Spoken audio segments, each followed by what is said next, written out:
The Department of Defense continues to investigate these UAP incidents with transparency and rigor. Is there any indication of a threat to national security? At this time, none that we can confirm.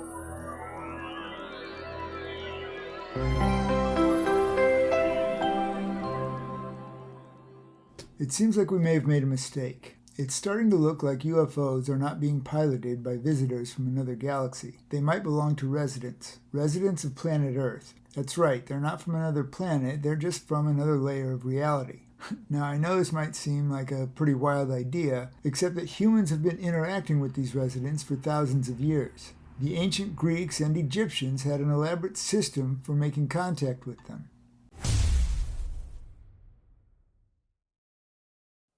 Hello, and welcome to the new Paranormal Consciousness. I'm Professor Joseph Dent. On this channel, we like to explore reality, and we usually find that it is far more complicated and complex than our current scientific models can handle. Today we're going to be exploring an emerging idea. The idea that the modern UFO phenomenon is not something that began in the 20th century. It's simply a modern expression of something far more ancient. Something that the Greek philosopher Iamblichus understood quite well almost 2,000 years ago.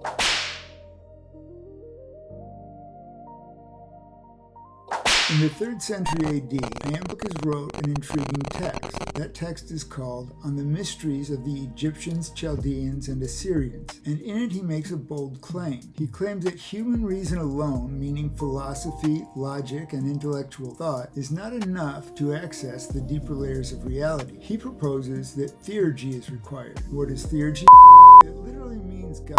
It is a ritual system designed to worship the divine and to interact with it, to invoke it and bring it into presence.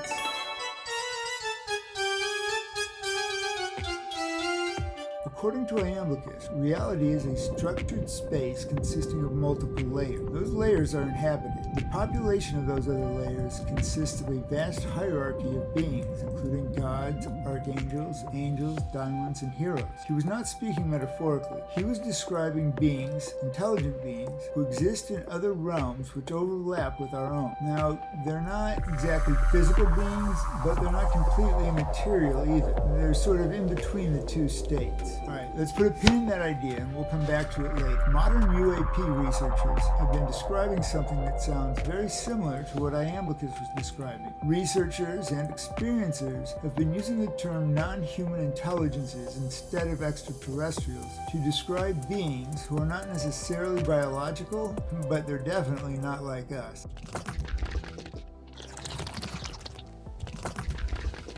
One of the most influential thinkers in this space is a man named Jacques Vallée. He's a French-American computer scientist and UFO researcher. Vallée suggests that UFOs are not spacecraft in the traditional sense of the word. He thinks that they are part of what he calls a control system, a phenomenon that interacts with human intelligence and adapts its appearance based on cultural expectations. Now, in medieval times, they saw angels and demons, and in the 20th century, during the atomic age, we saw spacemen. Jacques Vallée suggests that these might be the same phenomenon seen differently by different observers. If Vallée is correct, and I think he might be, then Iamblichus wasn't writing about mythology. He was writing about experience, and he was describing a method for interacting with intelligent beings.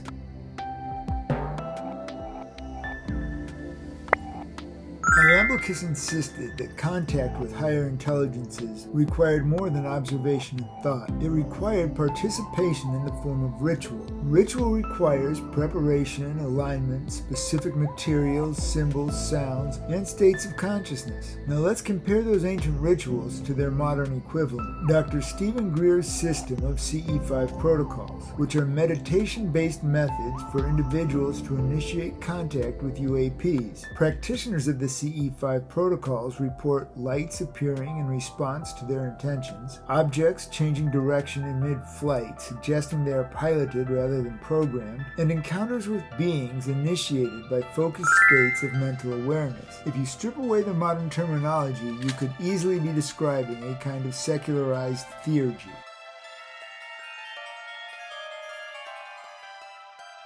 Iamblichus describes the non-human entities as luminous shapeshifters who can be overwhelming or even terrifying at times. Whatever they are is beyond human comprehension. He tells us that these beings do not obey ordinary physical laws the way we understand them. Now let's take a look at some modern UFO reports. The objects accelerate instantaneously. They sometimes change shape or morph in mid-flight. The craft appear out of nowhere and disappear into thin air. The encounters blur the lines between physical experiences and psychological perceptions. Now some researchers think that these descriptions suggest something well beyond just a simple machine that can fly.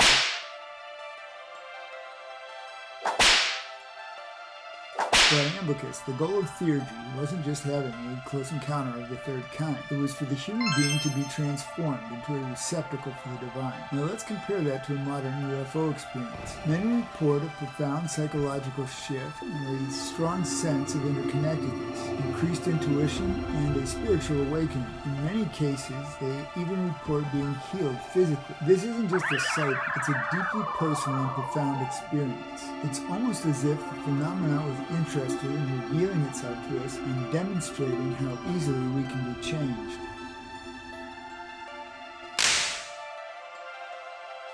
So where does that leave us? If we're going to take these parallels seriously, then the UFO phenomenon doesn't really seem like it's tourists visiting us from some far-off galaxy. It seems like it might be about something a little bit closer to home. Something ancient and incomprehensible that lives in a hidden layer of reality. And we've encountered them. Humanity has encountered them before. And it's just that today we're interpreting them through a modern lens. The ancient Greeks called them diamonds, and the Egyptians built elaborate ritual systems to engage with them. Today we call them UAPs. We might be using different language and different symbols, but we are undoubtedly talking about the exact same mystery. Well, it looks like we can stop asking the question, are we alone in the universe? Not only are we not alone in the universe, but we've had company the entire time we've been here.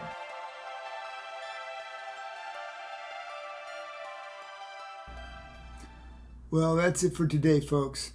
We'll see you next time. Until then, remember that I love you, and stay furious. All power to the people.